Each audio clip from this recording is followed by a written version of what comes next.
Great. And I will wait for Ernest for just a second. Ernest, are you there? Just make sure you're connected in. You are. Okay, I perfect. am. I'm on the road though. That's perfect. No problem. Appreciate you being here. Okay, So I thank will you. call this meeting to order. This is a special session to discuss the Avoclec General Contracting Agreement. And we received some information from Jordan on this. Dan, would you like Jordan to go, or do you have something to add right now? I have nothing to add that Jordan can't help the board with, so I'll just turn it straight over to Jordan. Perfect. And welcome, Miriam. Jordan, you're on. All right, thank you. And thank you all for pulling together this meeting. Valerie, thank you for getting everything together and getting us all organized here. I talked a little bit about this at our last board meeting, that we were waiting for the protest period to end, and then I'd be bringing a contract before you for approval. The protest period has ended, and we did not receive any procurement protests. And so the contract that I'm asking the board for authorization to enter into with Inline Construction, it's a total of $7,928,516. If you look at the bid tabulation sheet, which is the second page of the board packet, you can see the base bid was $7,925,000. The other $3,516 is alternate 4, which is side light shades for the classrooms.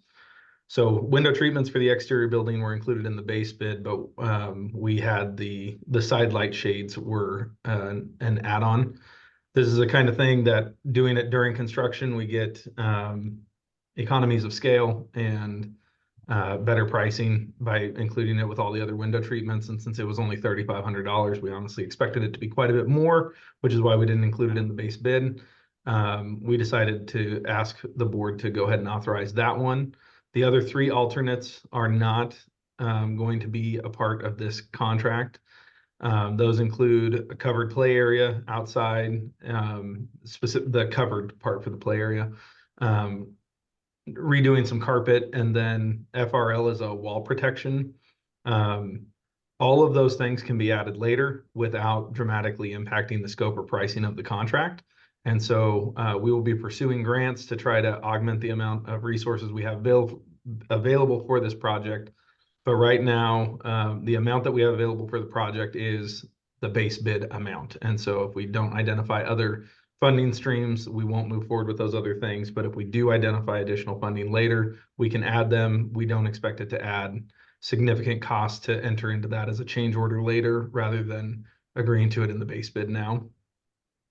And then after the bid tab is a whole bunch of insurance documents and our draft contract.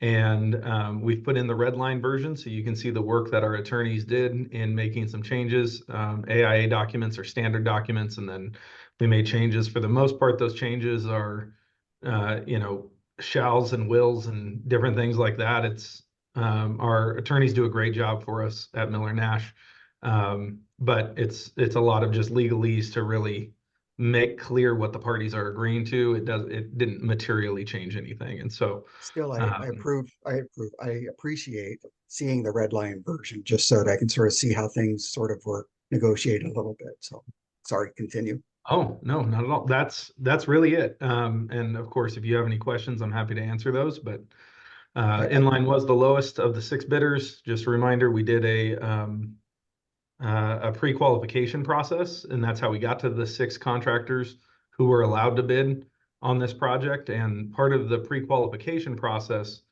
scored component of that was how these organizations intend to use women and minority-owned businesses, how they reach out to subcontractors, and different things like that. And so none of that was during this phase of the procurement. That was all in the first phase of procurement. Everybody who was selected to move forward had to demonstrate those things to us. And so on that front, any of these 6 would have been great. So the only criteria on this part of the procurement was low bid, which was Inline.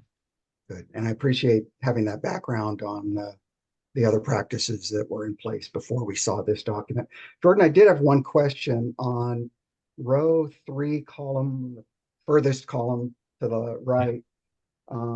First tier subcontractor disclosure form submitted, yes or no, and I saw that there's no yes mark for Inline. Yeah, that's a great catch. I scanned these forms in for our project management team before I left the office on this particular day. I had to leave before 4 o'clock, which is when the first tier subcontractor disclosures were due. The project management team did receive those disclosures. They initialed and put a timestamp on it when they received it so that we know that it was received in time. It's the project management team assures me that it is a very common practice for the apparent low bidder to take a little bit more time. That first tier subcontractor disclosure is where they have to disclose to us which subcontractors they're using for which part of the job and what the bid for that came in at, so that they can't, after this process is done, then go back and try to get that price negotiated down further with the subcontractor. Good, thank you. Other questions from the board? Yes, Maureen. Yeah, Jordan, I feel like you somewhat answered that. I mean, there's on some of the bids quite a gap between low to high, and just appreciate that they've all been pre-qualified. But if you could speak to that at all, I always appreciate the low bid, but really want to understand that we feel good about a low bid. So yeah, so we did have the high end of this bid spread was Emmerich at 8.6 million. And when we did our vetting process after, we made sure that so after the bids are received, we announce our apparent low bidder. It starts the protest period. And then our project management firm reaches out to ensure that the low bidder understood the scope of work, didn't miss anything, and they go through the different bids to make sure. And so I was not part of that process. I can't speak personally to what they found there, only that they reported to me that this was a responsible bid from Inline, and that where they saw differences primarily were in the base contractor's fee. On those tier one subcontractor disclosures, we saw very similar pricing from the subcontractors. So it's the general contractor's fee is what drove the bid spread. Good. Thank you. Other questions?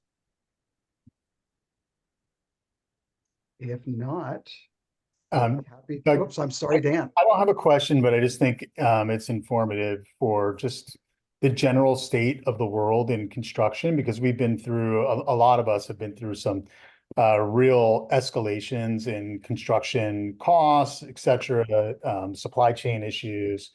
I think, Jordan, you can correct me if I'm wrong. I think our team was actually pleasantly surprised that all the bids really came within range of what our estimated budget was.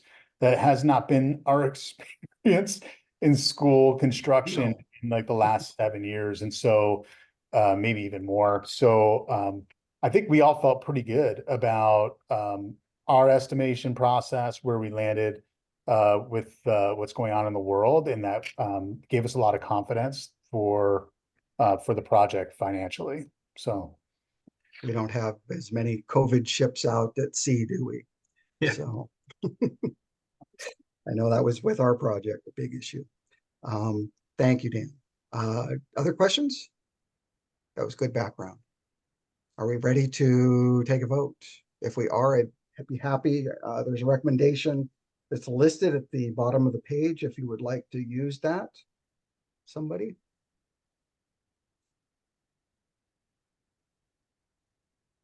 I move to authorize. I move to authorize staff to enter into a contract with Inline Commercial Construction Inc. for general contracting services for the did I say that right? Building renovation in the amount of $7,928,516. Thank you. Do we have a second? A second. Thank you, Chris. Comments, questions? If not, we'll take a vote. All those in favor say aye. Aye. Aye. Thank you all. Thank you. All those opposed say nay. All right, the motion passes. Congratulations, everyone. This will be exciting. Yeah, thank you, Great board. work. Appreciate it. All right, anything else, Dan, to bring before on this topic? no, sir. Thank you for being All here. right. Thank you, board members and staff and everybody for being here. Have a great day, and we will conclude the meeting. We're out. Take care. Bye. Bye. Bye. Yeah. Enjoy the sunshine. Yes. Everybody have a good day. Bye, Ernest.